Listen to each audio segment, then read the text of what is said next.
Hi, my name is Tatum, and I'm recording videos on my day-to-day journey as a mother, or as how I put it, motherhood moments.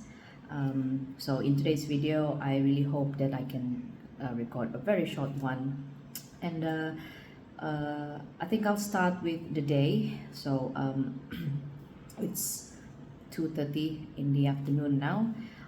So far my day has been great. So yesterday has been not really a good day, but by this time yesterday it has gone better, but today it's been much better. So sleep was okay. Baby has been good with sleep. I only Yeah, I woke up most nights I only wake up twice. One in midnight, and the other one is just before, usually just before 5. It can be around 4, sometimes 3. But on a good day, it's just he will only wake up twice at night.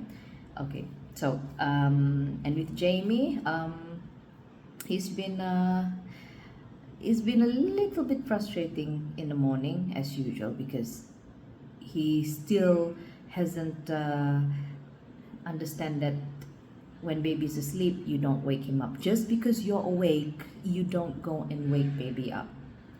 But he kind of did, but not as bad as yesterday. So but it has been a really good day so far. I'm grateful for it. And so what I want to share today is, as I spend my time with Jamie today, I I want him to learn uh, that actions has consequences.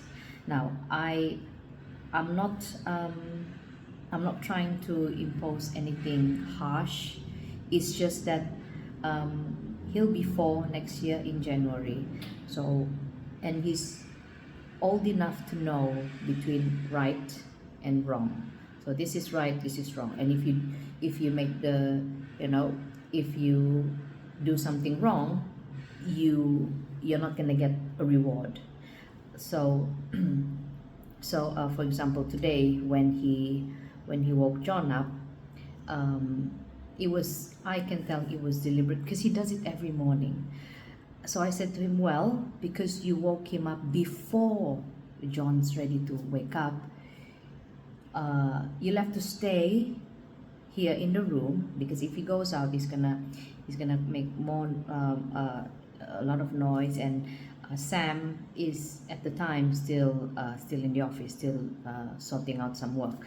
So two things: I don't want him to go out and disturb Sam and make a lot of noise, and I don't want him to go up and down the stairs, grabbing his toys, bringing his toys to the room because he's bored.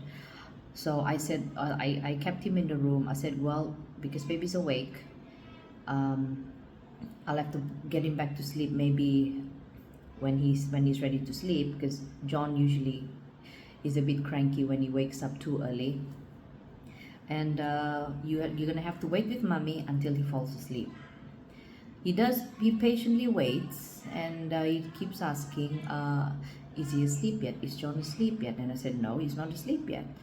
So I guess it was right timing that as John was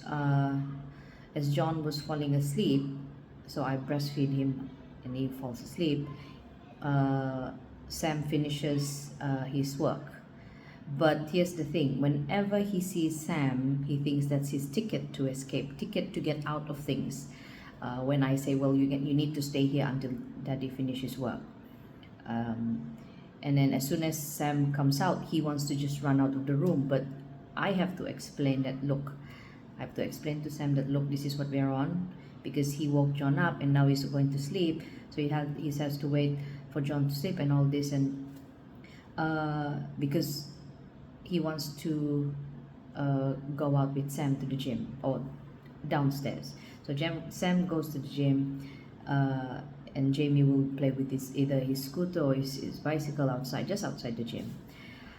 And I said, well, because you wake John up, you have to wait until he sleeps. So he's getting impatient, but it was good timing because John was falling asleep. So I said, okay, next time when you wake John up, uh, you can't just you can't just go out of the room and do whatever. Okay, first of all, you cannot wake him up, and if you do wake him up, you won't get mommy time, because I'm now with John and you can't have time with me, and daddy is still busy with work. So again, it's not really about punishing. Okay, it's about what I want him to see. It's not just the situation where he wakes John up. It's about everything he does in life. So uh, I need to guide him, that there are boundaries. Okay, you cannot just do as you please and then think that you're gonna get away with it, or it's okay to do that. No, it's not okay. So if you wake John up while he's sleeping, and if he's crying, you can't just say, oh well, mommy, I'm gonna. And other things as well, when we say, okay, well, it's time to put your toys away, and he says, no, I'm not gonna put my toys away. And there was times where he just didn't want to pick his toys up, and then he just starts throwing them. We're not going to reward. We make it clear that you're not going to get a reward by doing that. You need to listen to mommy, you need to listen to daddy. And we're slowly trying to get him to understand that, okay, after I finish playing, I need to put my toys away. And when he's playing with his toys, we're trying to teach him to play nicely, because he's got this tendency to just bang on everything, bang on toys. It's not really necessary throwing his toys around, because he's got anything can be a drumstick to him. We did buy him a drumstick, but if it's not his actual stick, he'll find something and he just start drumming everything, and it gets a bit out of hand if we don't control. So we need to keep telling him that, look, you can play, not too loud, and then after you play, you need to put your toys away. At least put it away in the box, and then later on, mommy or daddy will just put it in we have a place where we put the boxes under the stairs. So at least he puts away his toys. And well, he did it yesterday, and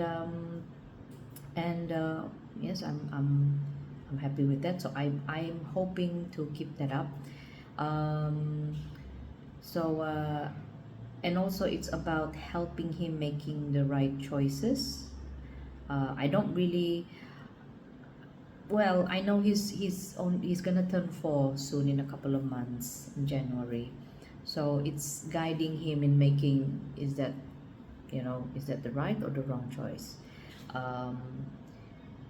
And yeah, so and we are getting him to do more things now. So we're getting into a routine where Sam has a bit of time with him in the morning while I'm in the kitchen preparing breakfast, preparing the food. And with John, he's starting solid soon. So Sam has time with him, and then watering the plants. And then after all that, when he's done with that, reading with Sam, time with daddy, he'll have his food, and then we swap, because by the time he finishes we usually have late breakfast.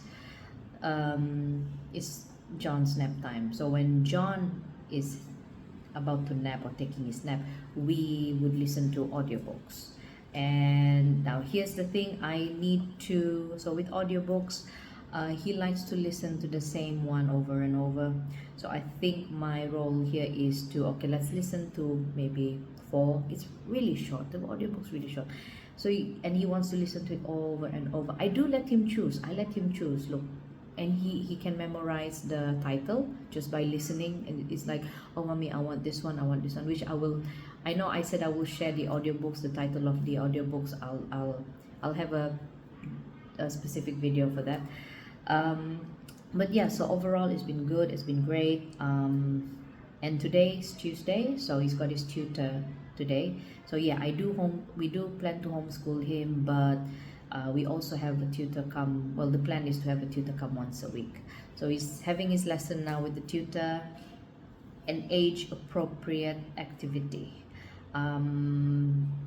not so much emphasizing on the academic. Yes, academic, but I mean, for his age, that's, that's suitable for his age.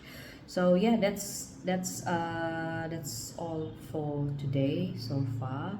So if you have any suggestions on things like what can I do with a 3-year old going to 4-year old, other than just reading. He waters the plants. He does help out in small things. I'm yet to get him to wash dishes, but uh, I need to make sure he doesn't flood the kitchen. I need to be there with him.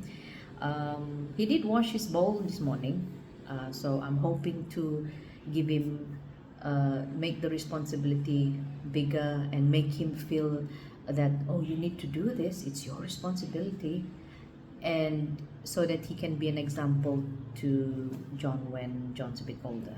So yeah, any other activities, especially for in the house, uh, I'd like to um, know more about, if there's any ideas, suggestions, tips on getting making Jamie busy, but busy in a good way. Till Until next video.